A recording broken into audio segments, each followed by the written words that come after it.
ఆమె నరక అంత కాదు, మనుష్యులకు పుట్టల. కాబట్టి తనంత తాను లేచి సీత అని పేరు పెట్టుకుంటే నేను పెంచుకున్నాను, ఈమె నా కూతురే, నాకు పరమ సంతోషం. ఈమెను ఎవరికిచ్చి పెళ్లి చెయ్యాలి, నాకు అనుమానం వచ్చింది. ఈమె నరకాంత కాదు, అందుకుని వీర్యశుల్క అన్నాను. వీర్యశుల్క అంటే ఎవడు పరాక్రమాన్ని ప్రకటిస్తాడో వాడికి ఇస్తాను. ఎలా ప్రకటించడం? శివధనస్సుని ఎవరు ఎక్కువ పెడితే వాళ్ళకి ఇస్తానన్నాను. కాబట్టి ఇప్పుడు ఈ శివధనస్సుని చూపించమని అడుగుతున్నావు విశ్వామిత్ర మహర్షి, చూపిస్తాను. కానీ ఈ శివధనస్సుని చూపించిన తరువాత ఒకవేళ రాముడు ఎక్కువ పెట్టాడనుకో, పిల్లనిచ్చేస్తాను.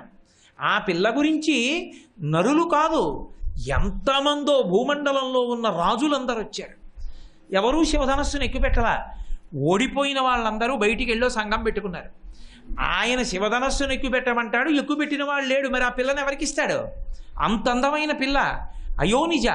ఆ పిల్లని చేసుకోవాలని వీళ్ళందరూ కలిసి నన్ను చంపి పిల్లని ఎత్తుకుపోదామని ప్రణాళికా నిర్మాణం చేసుకుని యుద్ధానికి వచ్చారు. నేను కోటలో ఉండి యుద్ధం చేశాను, ఆహార పదార్థాలు అయిపోయి.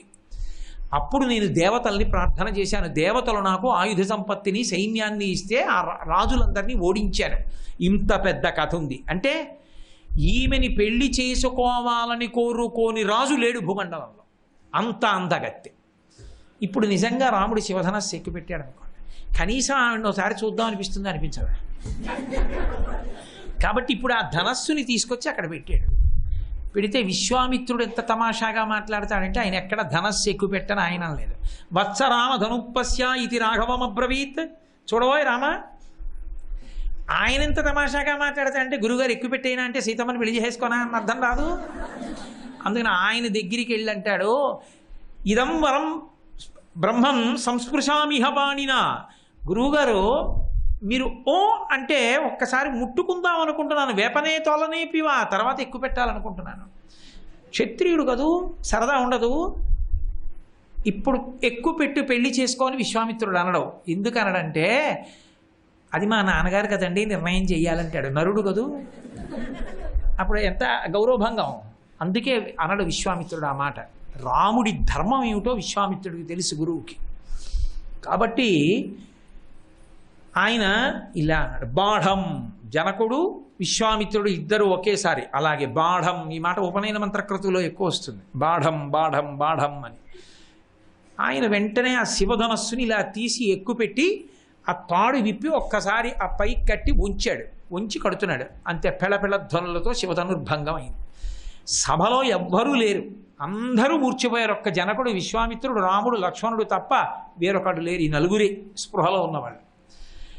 వెంటనే జనక మహారాజు గారు లేచి స్వర్ణపాత్రతో నీళ్లు అద్దుకున్నాడు. అత్యద్భుతమతించంచ అతర్కితమిదమ్మయ జనకానాం కులే కీర్తిం మహర్ష్యతి మే సుత సీతాభర్తారమాసాద్య రామంద శరధత్మజం అన్నాడు. ఓ విశ్వామిత్ర మహర్షి, అద్భుతం! నేను ఏ మహానుభావుడు నా అల్లుడని ఎదురు చూస్తున్నాను. శివధనస్సును ఎక్కుపెట్టిన వాడు అల్లుడని దొరికాడు. నా కూతురికి తగిన వరుడు దొరికాడు, కన్యాదానం చేసేస్తున్నానని చెప్పి గబగబా బంగారు పాత్రతో నీళ్లు పట్టుకుని రాముడి దగ్గరికి వచ్చాడు. గురువుగారు ఏమీ ఇలా అనలేదు, అలాగే చూస్తున్నారు. జనకు సామాన్యుడు కాడు, మహానుభావుడు. ముందు నింద చేశాడు. ఆ ఆత్మగతిర్మానుషానంచ ధనుషస్య ప్రపూరణే ఆరోపణే సమాయోగే వేపనే తొలనేపివా అన్నాడు. ఆ నరుడు ఏమి ఎక్కువ పెడతాడన్నాడు. అంటే ఆ కాలంలో రాక్షసులు కాదు, నరులు కూడా నరుల గురించి తక్కువ చేసి మాట్లాడారు జనకుడు అంతటి వాడు. తీరా రాముడు శివధనుర్భంగం చేస్తే బంగారు పాత్ర పట్టుకుని వచ్చేసాడు, కన్యాదానం చేసేస్తానని. దగ్గరికి జనకుడిని రానిచ్చాడు. ఏమనుకుంటారో, ఇంత శివధనుర్భంగం చేసిన తర్వాత ఇప్పుడు కాదంటేనో అని. కానీ గురువుగారు చూస్తున్నారు కదా, గురువుగారు ఏం అనలేదు కదా, అంటే మనం చేసుకోవాలి కదా అని. కానీ ఏం అనుమానం లేదు. తస్మాత్ శాస్త్రం ప్రమాణంతే. ఆయనకి శాస్త్రం ప్రమాణం, ధర్మం ప్రమాణం. వెంటనే ఆయనతో అన్నాడు, నేను కాదు చేసుకోవలసింది, నేను ఎవరిని భార్యగా చేసుకోవాలో నిర్ణయించవలసిన వాడు నా తండ్రి. ఆశ్చర్యపోయి జనకుడు అలా నిలబడిపోయాడు. ఈ మాట రామాయణం బాలకాండ సీతారామ కళ్యాణంలో మీకు కనపడదు. దీన్ని ఆపారు మహర్షి. ఈ రహస్యం ఎక్కడ తెప్పించారో తెలుసా? సీతమ్మ తల్లి అనసూయమ్మతో చెప్పింది ఈ రహస్యాన్ని. మా ఆయన ఏమంత తొందరగా నన్ను పెళ్లి చేసుకోలేదమ్మా, ఎంత కథ నడిచింది అనుకుంటున్నారు? మా నాన్నగారు పాపం బంగారు కలశ పట్టుకెడితే దీయమానాం నతుతదా ప్రతిజగ్రాహ రాఘవ, అవిజ్ఞాయ పితుశ్చంద అయోధ్యాధిపతే ప్రభో. ఇవ్వడానికి మీరెవరు, పుచ్చుకోవడానికి నేనెవరు? ఒక కుటుంబంలో కొడుకుకి భార్యగా ఇంట్లోకి ఎవరు రావాలని నిర్ణయించవలసిన వాడు తండ్రి ఒక్కడే. నా గురువు, నా తండ్రి, అయోధ్యాధిపతి దశరథ మహారాజు గారు ఉన్నాడు. ఆయన చెప్పాలి. ఆయన వచ్చి, రామా ఈ పిల్ల మెళ్ళలో తాళి కట్టు, నీకు అన్ని విధాలా యోగ్యురాలు అంటే కట్టుతాను తప్ప, శివధనస్సు ఎందుకు ఎక్కువ పెట్టావంటే క్షత్రియుని కాబట్టి ఎక్కువ పెట్టాను. ఇక సీతను ఎందుకు చేసుకుంటారంటే మా నాన్నగారు చెప్తే చేసుకుంటాను, అది ధర్మం. ఇంటికి కోడలుగా తెచ్చుకునేటప్పుడు నిర్ణయం ఎవరిది అంటే తండ్రిది. తండ్రి నిర్ణయం చేస్తే కోడలు వస్తుంది. అంతేగాని తండ్రి నిర్ణయించకుండా కొడుకు స్వతంత్రిస్తే అంతకన్నా ధూర్తుడైన కొడుకు ఇంకొకళ్ళు లేడు. జన్మాంతరముల ఎంతటువంటి కొడుకు వద్దని తండ్రి దండం పెట్టుకోవాలి. కాబట్టి తండ్రిది నిర్ణయాధికారం. రామాయణం ధర్మాన్ని ప్రతిపాదన చేస్తుంది. కాబట్టి రాముడు ఈ మాట అన్నాడమ్మా, అంత తొందరగా నన్ను పెళ్లి చేసుకోలేదు. అప్పుడు కబురు చేశారు. ఎంత ధర్మం నడిచింది కళ్యాణం అంటే. అందుకే సీతారామ కళ్యాణం అంటే ధర్మం. దూతల్నిచ్చి పంపాడు. వాళ్ళు గుర్రాల మీద ఆగకుండా ప్రయాణం చేసి అయోధ్యానగరాన్ని చేరారు. దశరథ మహారాజు గారి దగ్గరికి వెళ్ళి చాలా తక్కువ మాట్లాడతారు. ప్రాజ్ఞుడు, మహానుభావుడు, ఏం తక్కువవాడు కాదు ఆయన. దశరథుడితో చాలా తక్కువ మాటలలో చెప్పారు. రాముడు విశ్వామిత్రుడితో వచ్చాడు, శివధనుర్భంగం చేశాడు, సీతమ్మని ఇచ్చి చెయ్యాలనుకుంటున్నారు, మీ అంగీకారంతో చెయ్యాలి కాబట్టి మిమ్మల్ని సభకి ఆహ్వానించాడు, మీరు వచ్చి నిర్ణయం చేస్తే జరుగుతుంది కాబట్టి మీరు రావలసింది అని చెప్పారు. వెంటనే దశరథుడు అన్న మాట నిజంగా రామాయణంలో ఏమి జీవధారండి. రామాయణం అంతా ధర్మమే. ఆయన ఒక్క క్షణం ఆలోచించలేదు. వెంటనే ఇటు తిరిగి వశిష్ఠాదుల వంక చూశాడు, ఋషుల వంక చూసి అన్నాడు, ఇదితో రోచతే వృత్తం జనకస్య మహాత్మనః. ఒకవేళ మీకు జనక మహారాజు గారి యొక్క ఆచారము నచ్చితే, ఆచారము అంటే నడవడి, ఏది ప్రధానం అంటే కోడల్ని తెచ్చుకునేటప్పుడు ఆ ఇంట్లో ఉండే వాళ్ళ నడవడిని పరిశీలించాలి.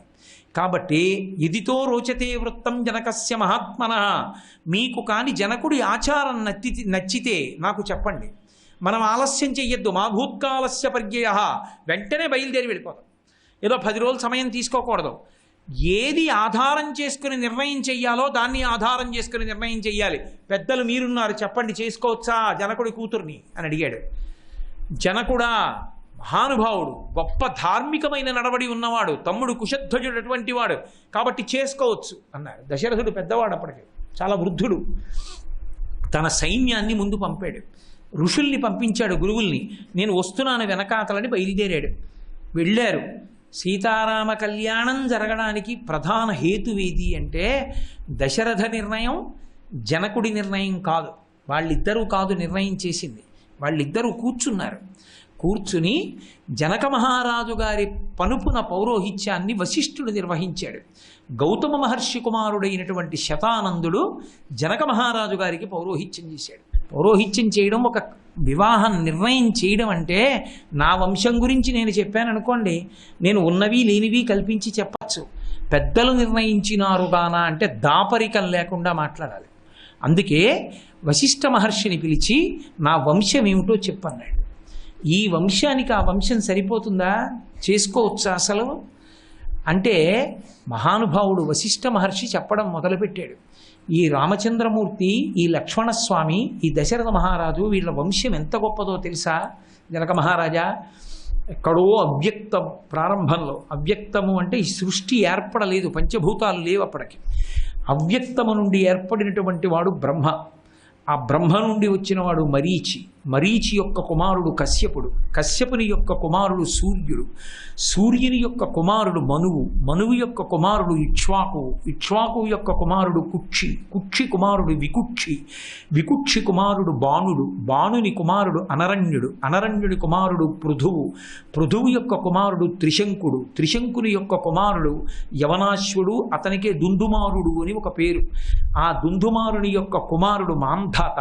మాంధాత యొక్క కుమారుడు సుసంధి, సుసంధి కొడుకు ధ్రువసంధి ప్రసేనజిత్, వాళ్ళ యొక్క కుమారుడు అసితుడు, అసితుని భరతుడు, భరతుని కుమారుడు అసితుడు, అసితుని కుమారుడు సగరుడు, సగరుని కుమారుడు అసమంజసుడు, అసమంజసుని కుమారుడు అంశుమంతుడు, అంశుమంతుని కొడుకు దిలీపుడు, దిలీపుని కొడుకు భగీరథుడు, భగీరథుని కొడుకు కకుత్సు, కాకుత్సుని యొక్క కుమారుడు రఘువు, రఘువు యొక్క కుమారుడు ప్రవృద్ధుడు.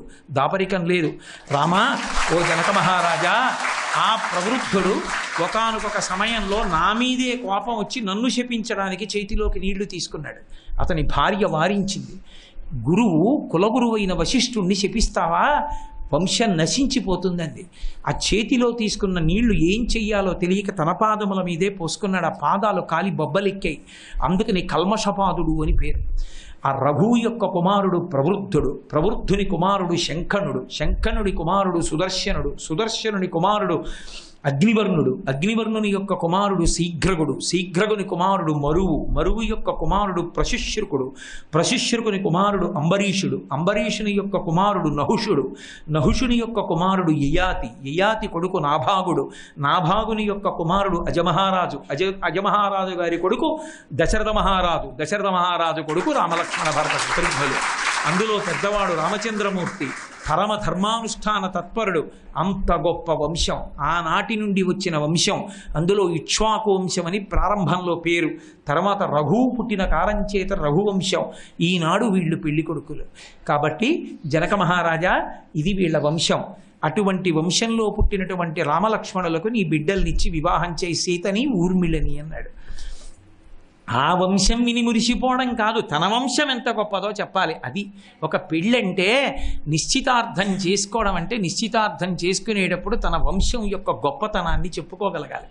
మా ముత్తాత ఇటువంటి వారు, మా తాత ఇటువంటి వారు, మా తండ్రి ఇటువంటి వారు, వాళ్ళ యందు భక్తి ఇటువంటిది, వాళ్ళు ఇలా ఉండేవారు, స్మరించగలగాలి. వాళ్ళ విశేషాన్ని స్మరించాలి, వాళ్ళ గౌరవం తెలుసుకోవాలి.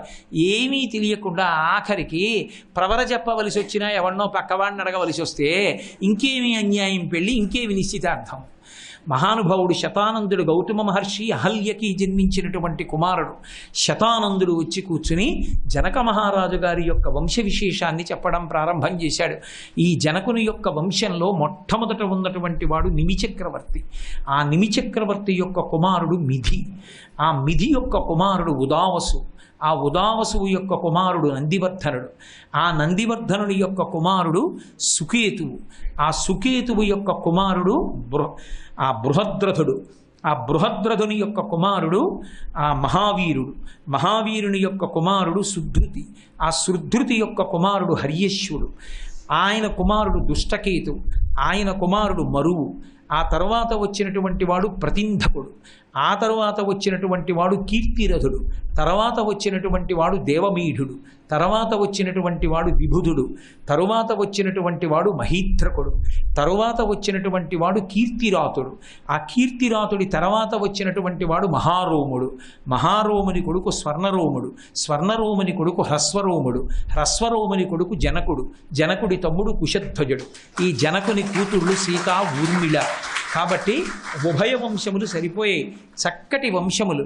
కాబట్టి రెండు వంశములు వియ్యం అందచ్చు, కాబట్టి పెళ్లి చేసుకోమన్నారు. దశరథ మహారాజు గారు అంగీకరించి లేచి నిలబడి ఒక మాట అన్నాడు, అద్భుతమైన మాట రామాయణంలో. ఆయన అన్నాడు, ఇచ్చేవాడు ఉంటే కదూ పుచ్చుకునేవాడు. నేను మగపిల్లల్ని కన్న తండ్రిని అని గర్వపట్టలేదు, మీ పిల్లనిస్తే కదూ నా పిల్లలకి కోడలు రావడం, భార్య రావడం, నాకు కోడలు రావడం. ఇచ్చిన జనక నువ్వే గొప్పవాడివి. అది రామాయణం చదివితే మగపెళ్లివారు, ఆడపెళ్లివారు ఎంత ప్రేమతో పెళ్లి చేసుకోవాలో అర్థమవుతుంది. అక్కర్లేని అహంకారాలు, భోజనాలు పెట్టిన తర్వాత ఎవరికో ఒకళ్ళకి మగపెళ్లివారిలో దొరకలేదని చెప్పి కోపం వచ్చి భోజనం చేయకుండా పోయే మూర్ఖత్వాలు వదిలిపోయి అసలు మనిషి అంటే ఎలా బ్రతకాలో, పెళ్ళంటే ఎంత ప్రేమగా చేసుకోవాలో సీతారామ కళ్యాణం చదివితే అర్థమవుతుంది. అంత వైభవోపేతంగా అప్పుడు జరిగింది సీతారామ కళ్యాణం. అందుకే మహర్షి ఒక మాట అన్నారు, ఈ రామచంద్రమూర్తికి సీతమ్మ తల్లి అంటే ఇంత ప్రేమ, ఇంత గౌరవం ఏర్పడడానికి కారణం ఏమిటో తెలుసా? ఒక్కటే, ఈమె తండ్రి నిర్ణయించినటువంటి భార్య అన్న కారణంతో ప్రేమించడం మొదలుపెట్టాడు. గుణాద్రూప గుణాఛాపి ప్రీతిర్భూయోభ్యవర్ధత. ఆమె తన గుణముల చేత చక్కగా రామచంద్రమూర్తిని అనువర్తించి ఆయన యొక్క ప్రేమని పొంది ఆదర్శ దంపతులనేటటువంటి కీర్తిని సముపార్జించుకోగలిగింది. అటువంటి దంపతులు కాగలిగారు. కాబట్టి పెద్దలు నిర్ణయించే వివాహం. శివధనుర్భంగం జరిగిన తరువాత పక్కన గురువుగారు ఉండి మౌనంగా చూస్తున్నా జనకుడే వచ్చి స్వర్ణపాత్రతో జలాన్ని జలధారతో కన్యాదానం చేసేయడానికి సిద్ధపడ్డా ధర్మం తప్పనివాడు రామచంద్రమూర్తి. నా తండ్రి గారు నిర్ణయిస్తే తప్ప నేను వివాహం చేసుకోనన్నాడు. కాబట్టి రామ, మళ్ళీ వెనక్కి వచ్చి వినండి. యం పాలయసి ధర్మంతం నృత్యాచనియమేనచ. నాకు తెలుసు నువ్వు ధర్మాన్ని ఎలా పట్టుకున్నావో. ఇతపూర్వం నువ్వు పొంగిపోవడానికి అవకాశం ఉన్న ఏ సందర్భంలోనూ కూడా నువ్వు ధర్మాన్ని విడిచిపెట్టిన వాడవు కాదు. మూడవ సందర్భం ఎక్కడొచ్చింది? మారీచుణ్ణి సుబాహుని కొట్టవలసి వచ్చింది. సుబాహుణ్ణి కొట్టి మారీచుణ్ణి మానవాస్త్రంతో కొట్టాడు. ఎక్కడికో వెళ్ళి పడిపోయాడు మారీచుడు. దేవతలందరూ, ఇంద్రుడు పైలోకంలోంచి దిగి కిందకు వచ్చాడు. రాముడికి కనపడలేదు. కనపడకపోయినా దేవతలందరూ కీర్తించారు. విశ్వామిత్రుడి దగ్గరికి వెళ్ళి నీ దగ్గరున్న దివ్యాస్త్రాలన్నీ ఇచ్చేసేయి రాముడికి అన్నారు. ఇన్ని దేవతలే వచ్చి కీర్తిస్తే చిన్న పిల్లవాడు ఎంత అహంకారం రావాలి. విశ్వామిత్రుడు అక్కడే కూర్చుని రాముడికి కబురు చేశాడు రమ్మని. వచ్చిన రాముడు ఇంతమంది పొగిడిన తరువాత తాటకా సంహారం, మారీచుణ్ణి కొట్టడం, ఆ సుబాహు సంహారం చేసేసిన తర్వాత, దేవతలు పొగిడిన తర్వాత, చుట్టూ ఉన్న ఋషులు పొగిడిన తర్వాత గురువుగారి దగ్గరికి రావడంలో కొంచెం అతిశయం కనపడాలి. లేదా గురువుగారి దగ్గర నిలబడి, గురువుగారు మొత్తానికి మీ యజ్ఞం రక్షించానా లేదా, చేసేసానా లేదా అనాలి. ఒక్క మాట అనలేదు సరికదా. విశ్వామిత్రుడి దగ్గరికి వెళ్ళి చేతులు కట్టుకుని నిలబడి విశ్వామిత్రుడు ఇలా చూశాడు. ఏమి తాటకా సంహారం చేశాను, మారీచుణ్ణి కొట్టాను, సుబాహుని కొట్టానని నేను గొప్పవాణ్ణి అయిపోయానని అనుకుంటున్నానేమో అనుకుంటున్నారా గురువుగారు? ఆజ్ఞాపయ యథేచ్ఛం వై శాసనం కరవామకిం అన్నాడు. మేమెవరమో తెలుసా? కింకరౌ సమపస్థితౌ. మేము మీ కింకరులం గురువుగారు. కింకరులు అంటే ఏమిటో తెలుసా? కింకరులు అంటే తన యజమాని యొక్క సౌలభ్యం కోసం పనిచేసి సంతోషపడిపోయేవాళ్ళు. ఆ పని చేసేటప్పుడు ఏ పని చేస్తున్నాం అన్న దాంతో సంబంధం ఉండదు. యజమాని బయటికి వచ్చాడు. బయటికి వచ్చి, అరే చెప్పులు తీసుకోవాలి, పైకున్నవి గూట్లో ఎలా చేత్తో ముట్టుకోవడం, గుళ్ళోకి వెళ్తున్నాను అనుకున్నాడు. ఇంట్లో ఉన్న సేవకుడు గబగబా వచ్చి ఆ చెప్పులు తీసి ఉత్తరీయంతో తుడిచి అక్కడ పెడతాడు. ఎందుకని? తను తక్కువ పని చేస్తున్నానని కాదు, తన యజమాని చేత్తో ముట్టుకోకుండా చెప్పులు వేసుకుని అభినందన పురస్సరంగా చూసి వెళ్ళిపోయాడు. వాడికి అది సంతోషం, అది వాడికి ఆశీర్వచనం కూడా. శిష్యుడికి గురువుకి సంబంధించి ఏ పని చేస్తున్నాం తక్కువతనం అన్నది రాదు, ఎక్కువతనమే ఉంటుంది. శిష్యుడికి గురువుగారికి సంబంధించి ఎంత తక్కువ పని చేశాడో శిష్యుడు అంత గొప్పవాడని పేరు. గురువుగారి చెప్పులు శిష్యుడు పట్టుకున్నాడు అనుకోండి, అంతటి మర్యాదస్తుడు ఇంకొకడు లేడని గుర్తు. అందుకే గురువు విషయంలో ఆ శిష్యుడికి మినహాయింపులు ఉండవు. ఈ పని చేస్తాడా, ఈ పని చేయడా అని ఉండదు. అందుకే కొడుకు శిష్యుడు ఒక్కరే సమానం. గురువు శరీరం పడిపోతే కొడుక్కి గయాశ్రాద్ధం పెట్టే అధికారం మిగిలిన వాళ్ళ విషయంలో, ఒక్క గురువు విషయంలో గురువుగారి శరీరం పడిపోతే శిష్యులకి సమానాధికారం గయాశ్రాద్ధం పెట్టడానికి.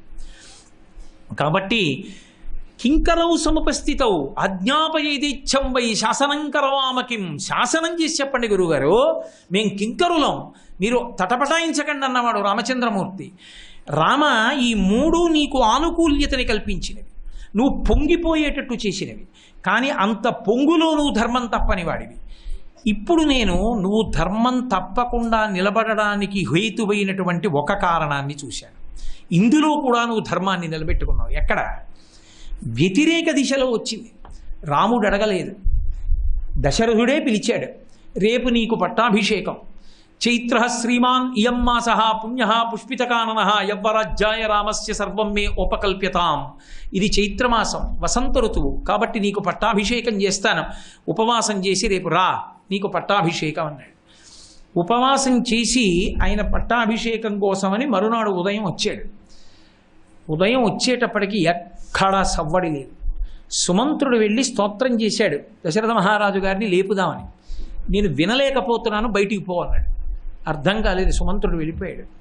రామచంద్రమూర్తి వచ్చారు. కైకమ్మ చెప్పింది దశరథుడు పిలుస్తున్నాడు రమ్మని. వచ్చాడు. వచ్చి నమస్కారం చేసి తండ్రి మాట్లాడలేదు. కైకమ్మంది, నిన్న రాత్రి 2 వరాలు అడిగాను మీ నాన్నని. నవపంచచ వర్షాణి దండకారణ్యమాశ్రిత చీరాజన జటాధారీ రామో భవతు తాపసః అభిషేక సమారంభో రాఘవస్యోపకల్ప్యతాం అనేనైవాభిషేకేన భరతో మెభిషిచ్యతాం. 14 సంవత్సరములు రాముడు అరణ్యవాసానికి వెళ్ళిపోవాలి. ఇదే ముహూర్తానికి నా కుమారుడైన భరతుడికి పట్టాభిషేకం చెయ్యాలని అడిగాను. మీ నాన్న వరాలు ఇచ్చాడు కాబట్టి నువ్వు అరణ్యవాసానికి వెళ్ళాలి. ఆయన అన్నాడు వెంటనే, అది ధర్మం అంటే. ఇన్నాళ్ళు కలిసి వస్తే నిలదొక్కుకోవడం చాలా తేలిక. పిడుగులాంటి వార్త ఎవరికైనా సరే. రాజ్యం పోవడం ఒకెత్తు. రాజ్యం పోవాలి అంటే తను ధర్మాన్ని అతిక్రమించిన వాడై ఉండాలి. ఏదో తప్పు చేసి ఉండాలి. శిశుహత్య చేయడమో, ఋషిహత్య చేయడమో, బ్రాహ్మణ హత్య చేయడమో, లేకపోతే ఎవరినో బాధ పెట్టడమో, అటువంటి భయంకరమైన పాపాలు చేసి ఉండాలి. ఏ పాపం చెయ్యనటువంటి రామచంద్రమూర్తిని పిలిచి ఏ కారణం చెప్పకుండా నేను వరాలు అడిగాను, నువ్వు అరణ్యానికి వెళ్ళిపోవాలని. రాజ్యభ్రష్టత్వం కాదు, అరణ్యవాసం కూడా వెళ్ళిపోవాలని. రాముడు విచలితుడైపోయి వెంటనే నోటి వెంట ఓ మాట రావాలి రాముడికి. ఎందుకు అనాలి. నేను ఎందుకు వెళ్ళాలి అని అడగాలి. ఆ మాట అనలేదు. ముఖంలో భావ వికారం లేదు. మనిషిలో ఏమీ తొట్టుబాటు లేదు.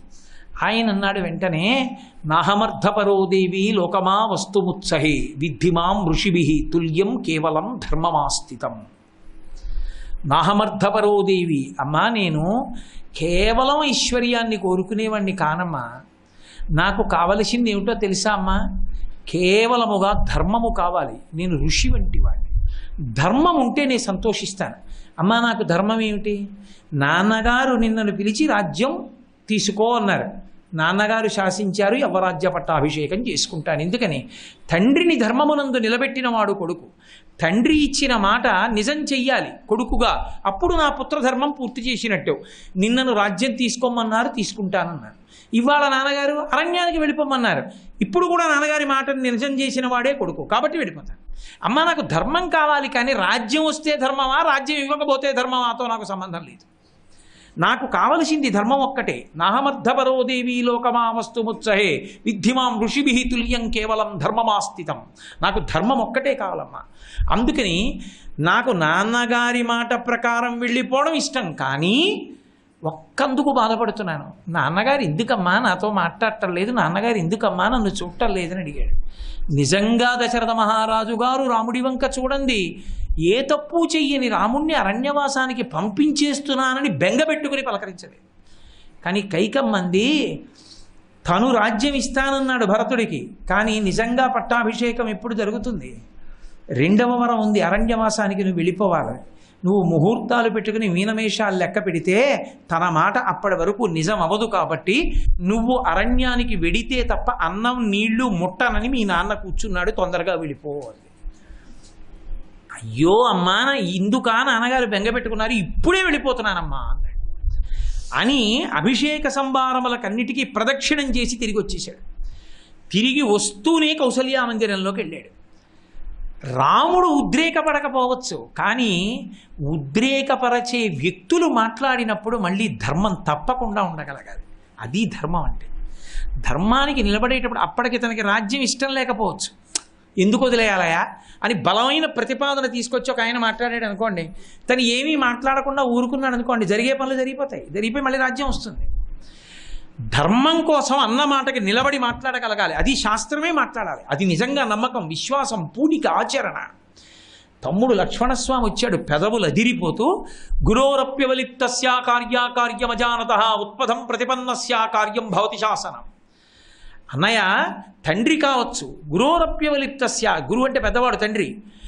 ఆ తండ్రి కామమోహితుడై యవ్వనంలో ఉన్న కైకమ్మని వివాహం చేసుకుని రాత్రికి రాత్రి 2 వరాలు ఇచ్చి రాజ్యం నీకు ఇవ్వను అనడానికి తండ్రికి ఉన్న అధికారం ఏమిటి? ఆయన రాజ్యం ఆయన సొత్త, పెద్ద కుమారుడివి, నీకు చెందాలది ఇక్ష్వాకు వంశ ధర్మం. నువ్వు స్త్రీ హత్య చేశావా, భ్రూణ హత్య చేశావా, బ్రాహ్మణ హత్య చేశావా, యజ్ఞాన్ని భంగం చేశావా, ఏ పాపం చేశావని ఏ తప్పు చెప్పకుండా, ఏ నేరం నిరూపణం చేయకుండా, నీ యందు అధర్మం చూపించకుండా నిన్ను పట్టుకుని రాజ్యం నుంచి బయటికి పంపించి అరణ్యవాసానికి వెళ్ళిపోమ్మని చెప్పడానికి దశరథ మహారాజు గారికి ఉన్న అధికారం ఎక్కడిది? కాబట్టి అన్నయ్య, నువ్వు ఒక్క క్షణం అలా ఊరుకో. మొలకి కట్టుకోవడానికి ఓ కత్తి, తగిలించుకోవడానికి ఓ ధనస్సు, గురువుగారి దగ్గర నేర్చుకోవడానికి మంత్రాలు, అమ్ముల పొదిలో పెట్టుకోవడానికి బాణాలు అన్నయ్య, ఈ 4 కాదు. అవకాశం వచ్చింది, నువ్వేం నీ చేతికి మట్టంటుకోక్కర్లేదు. ఓ అనన్నయ్య, సైన్యాన్ని అంతటినీ పడగొట్టి దశరథ మహారాజు గారు కుత్తుక కోసేస్తానేమనుకుంటున్నాడు, లేదా కారాగారంలో పెడతాను, పెట్టి ఇదే ముహూర్తానికి పట్టాభిషేకం చేసేస్తానన్నయ్య. నేనుండగా నిన్ను రాజ్యం నుంచి పంపేవాడెవరు? ఊ అనన్నయ్య అన్నాడు. పక్కన కౌసల్య ఉంది. ఆమె ఎనలేని ఆనందం పొందింది.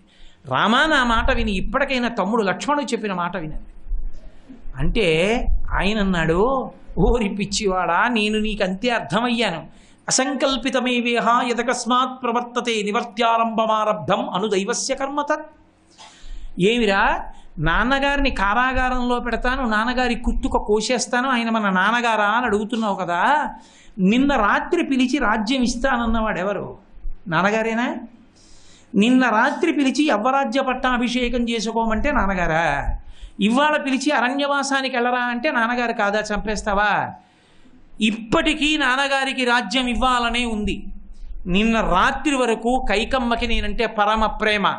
పరమ ప్రేమతో ఉన్న కైకమ్మ 2 వరాలు అడిగి నన్ను రాజ్యం పొందకుండా చేసిందంటే, రాజ్యం ఇవ్వాలని ఉన్నా తండ్రి ఇవ్వలేకపోతున్నాడంటే, పిచ్చివాడ, మధ్యలో దైవం ఒకటి ఉన్నది, ఆ ఈశ్వర నిర్ణయం. అందుకే నాకు తప్పింది పట్టాభిషేకం. ఆ ఈశ్వరుడు నా కళ్ళ ముందు కనపడతాడరా, వెనక ఉండి నిర్ణయాలు చేయిస్తాడు. అనుదైవస్య కర్మతత్. పౌరుషంతో దైవం మీద జరగబడితే పాపకర్మ చేస్తావు. తండ్రిని చంపుతావా? తండ్రితో యుద్ధం చేస్తావా? కాబట్టి తప్పు. నువ్వు ఇటువంటి మాట మాట్లాడకూడదు. క్షాత్రధర్మాన్ని మాట్లాడుతూ శాస్త్రధర్మానికి విరుద్ధంగా మాట్లాడుతున్నావు. ధర్మానికి వ్యతిరేకమైన కామము కానీ, ధర్మానికి వ్యతిరేకమైన అర్థము కానీ నాకు అక్కర్లేదు. ధర్మ విహితమైన అర్ధకామములను నేను కోరుకుంటాను. అందుకే లక్ష్మణ నాకు అక్కర్లేదు. శ్రీ ఉమామహేశ్వర పరబ్రహ్మార్పణమస్తు. స్వస్తి.